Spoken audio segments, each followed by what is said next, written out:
welcome back to Two Old Crows Homestead. Shelly here, and I just wanted to make a quick video showing you how to make Comfrey Infused oil. You can then, after you infuse your oil with Comfrey, you can then make salves, lotions. I've never really ventured into making lotions, but I do make salves. And that's what I plan on doing with this, but I just wanted to do a quick video and show you all how easy it is. One of the things I want to show you real quick, this isn't a canning jar. It doesn't have it's not like square, it doesn't have a label on it or anything like that, but it does fit a small mouth lid. I'm not sure where my lid is at. It's right over there. Yeah. It doesn't fit it does fit a smallmouth lid, but I wanted to show you, see this right here? That is like a crack in my canning, or a part of the lid or the rim is broken. So obviously I have used this as a canning jar in the past, but obviously I'm not going to use it for that anymore just because it's chipped right there. But I can keep this jar and use it for infusions and tinctures and stuff like that. So if it's just something minor like that, don't throw those canning jars away. They can still be repurposed for something else. They just can't be used for canning. Let's get to it. All right, I've got a bowl here full of dried comfrey. I have some comfrey plants out in our food forest around our fruit trees, but I have not cut those down to dry. I need to go do that. So I actually got this comfrey, and he has the same kind of comfrey as me, but I actually got this comfrey from Jason over at Kentucky Sustainable Living. And he had cut a bunch of his comfrey that was growing and is using it for to feed to his sheep. So he had a bunch of this hanging up and drying, and he was like, sure, you can take this. So Randy went over there and picked it up and came home and cut it up for me. And so now I'm going to put it in the jar. One of the things you need to remember about doing an oil infusion is that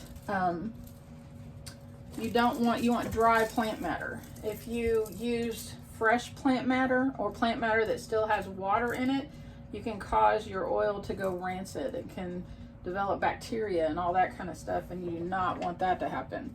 So this is all dry.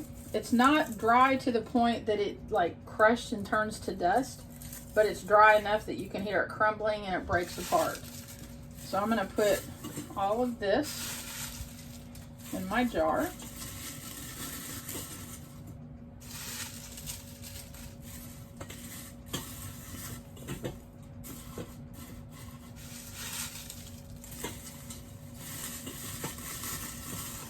And I'm using a funnel just because I have a smallmouth jar. I'm going to try to get all of that in there.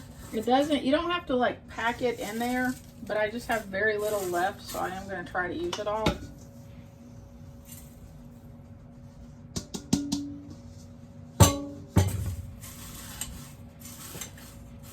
And once I put the oil in there, it's going to start settling down anyway. And I am going to fill this. I'm going to use avocado oil, and I'm going to fill this all the way to the top, just to have as little air in that as possible. Let me get my lid over here. And again, like with this kind of thing, I use clean lids and rims, but this is the kind of thing that I save my lids for. You know, because you're not supposed to reuse canning jar lids. I do have a big bag of them, and I have been known to reuse canning jar lids. And back in 2020, when you couldn't find them anywhere or whatever, I was glad that I had my stash of used canning jar lids.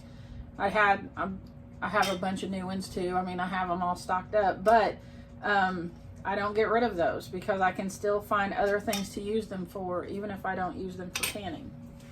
But like I said, I have been known to do that, and I haven't really had any problems. Obviously, I'm going to inspect it, and if there's like something's wrong with the rubber gasket or something like that, I'm going to toss it or use it for something else. But you do that at your own discretion, right? So I'm going to pour avocado oil in here.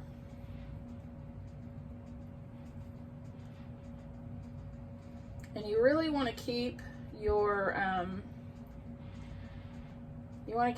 jar to the size of your stuff that you have. So if you just have a little bit of oil and a little bit of dried plant or herbs or whatever that you're using, then you want to use a small jar. You don't want to have like it filled up to here and that much oil and all this airspace in here. You want as little air as possible.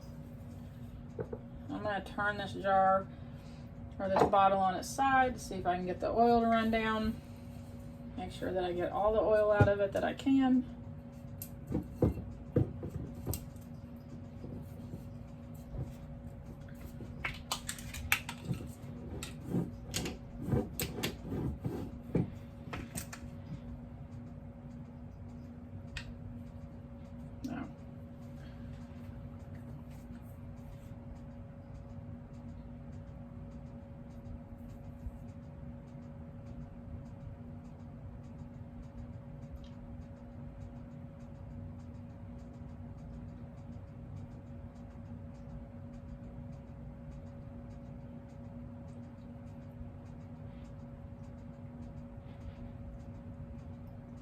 And I'm going to fill this all the way to the top. So,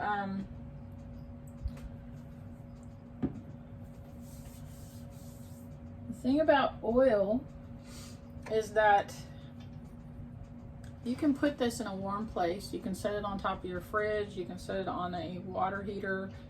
I wouldn't set it someplace where it's going to start bubbling from heat.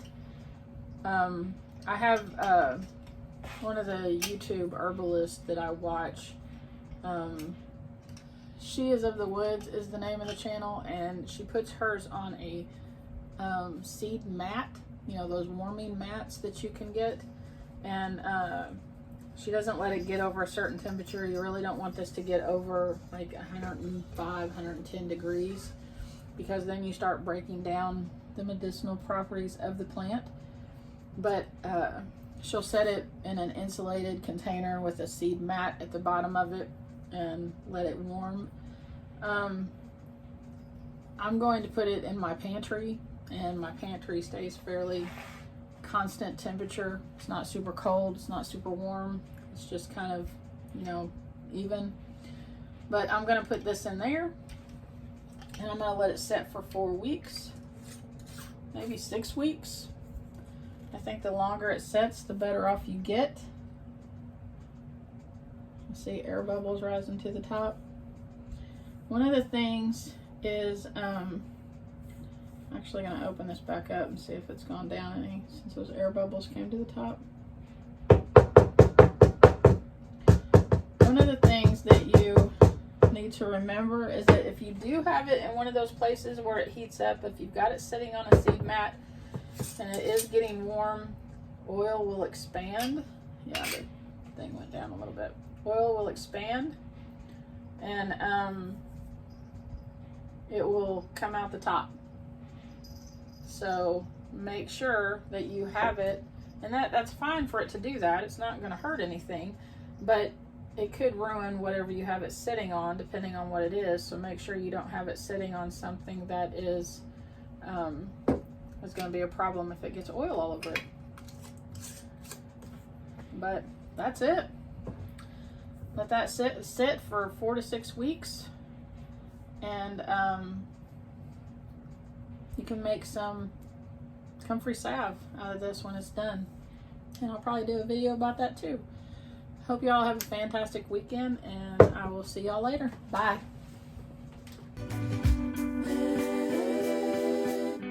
Yeah, God bless you. Have a great day.